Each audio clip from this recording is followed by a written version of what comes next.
All right, so who could replace? We're jumping the gun maybe, but if the Browns are looking for somebody to replace Freddie Kitchens, here, take a look at this assortment of people and see what you think about them. Ron-Rivera, 57 years old, has coached in the NFL since 1997. 4 playoff appearances as head coach, appeared in 1 Super Bowl, lost to the Broncos Super Bowl 50 by a score of 24-10. His first coaching job with the was with the Panthers from 11 until 19. Let's continue on. Mike-McCarthy, of course, he knows the front office of the Cleveland Browns very well. Coached in the NFL since '93. First head coaching job was with the Packers, 06-18.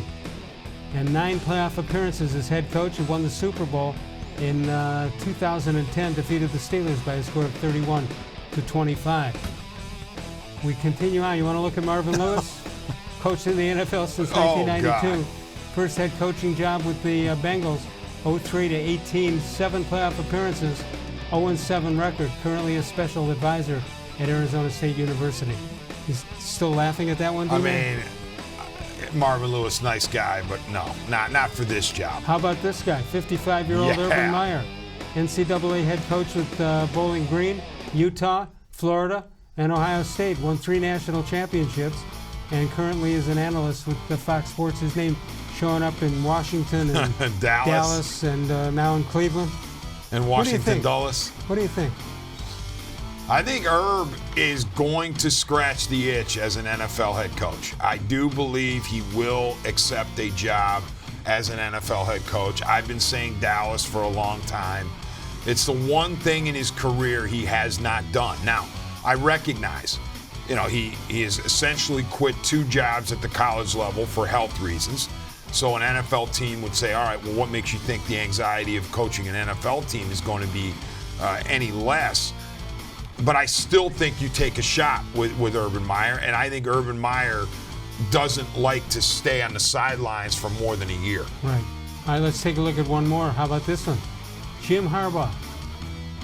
He's going to get whipped this week, isn't he, against Alabama? His bowl, he drew the bad straw, Alabama, an angry Alabama team. NCAA coach with San Diego, Stanford, and Michigan. And the 49ers coach from 2011 to 14, 3 NFL playoff appearances. Appeared in the Super Bowl against his brother. Lost 34-31. I mean, he had his opportunity to get back in the NFL a couple years ago. And I thought Indianapolis was the perfect choice for him. And instead, he stays at Michigan and they hire Frank Reich.